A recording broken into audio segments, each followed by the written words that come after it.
Pre election observer বা assessment committee Bangladesh সফর করছে। আপনারা জানেন, তারাই জামাত অফিসে আজকে আসছিলেন জামাতের নেতৃবৃন্দের সাথে আলোচনা করার জন্যে। আমরা অত্যন্ত হৃদ্যতাপূর্ণ পরিবেশে অনেক খোলামেলাভাবে দীর্ঘ সময় ধরে আলোচনা করেছি।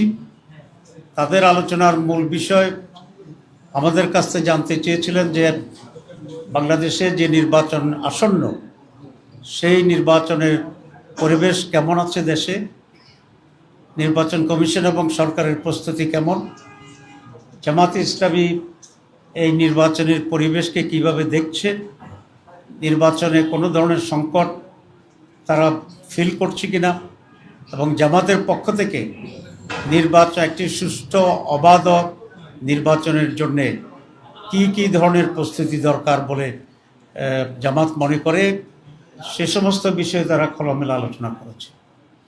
আমরা বলেছি যে আমাদের এখন একটি অত্যন্ত গুরুত্বপূর্ণ সময় বাংলাদেশ পাস করতেছে দুটি কারণে। যে এবারের যে নির্বাচন, এটা অন্যান্য সাধারণ নির্বাচনের মতো নয়।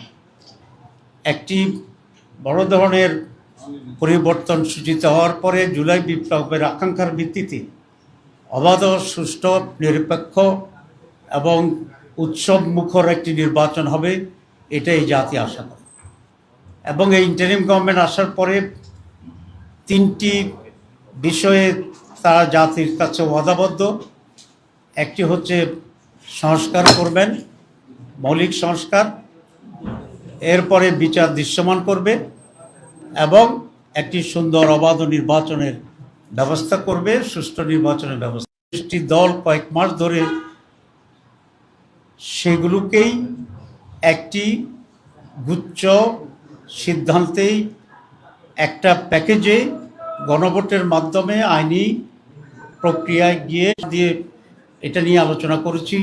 সবটা মিলেই ফাইনালি যেটা সিদ্ধান্ত হয়েছে যে একটি আদেশের মাধ্যমেই এই জুলাই সনদ বাস্তবায়নের জন্য, এটা ব্র্যাকেটে সংবিধান, এটা আপনারা কালকে পত্রিকায় দেখেছেন, এভাবেই এটার উপরে গণভোট হবে।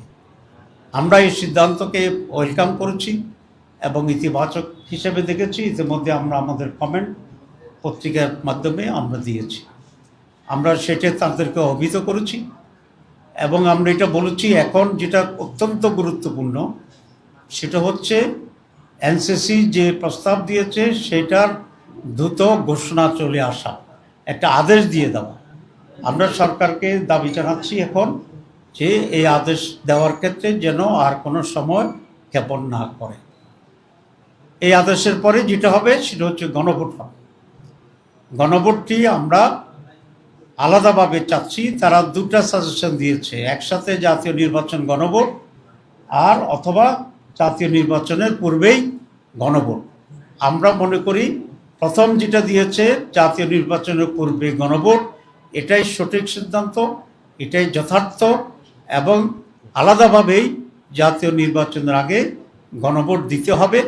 কারণ গণভোট হচ্ছে জুলাই সনদের উপরে, রিফর্মসের উপরে জনমত, আর জাতীয় নির্বাচন হচ্ছে দেশীয় রাষ্ট্র ক্ষমতা নির্ণয়ের একটা নির্বাচন। সুতরাং দুইটার চরিত্রই ভিন্ন। কোনো কারণে যদি জাতীয় নির্বাচন সঠিক সময় নাও হইতে পারে, আমরা আশা করি সঠিক সময় ইনশাল্লাহ হবে, তখনও তো জুলাই সনদ তো আমাদের পাশ করতে হবে। জুলাই সনদ তো একটা সংস্কার হবে। সুতরাং দুটাকে একসাথে জুড়ে দেওয়াটা, এটা আমরা কোনোভাবেই সঠিক মনে করি না, এবং এটা জুলাই সনদকে অনিশ্চয়তার দিকে নিয়ে যেতে পারে। তো সেই জন্যেই জুলাই সনদ জাতির জন্যে পরিবর্তনের একটি দলিল, অত্যন্ত গুরুত্বপূর্ণ। বিগত 55 বছরে এ ধরনের কোনো পরিবর্তনের সূচনা আগে হয়নি, সংস্কার হয়নি।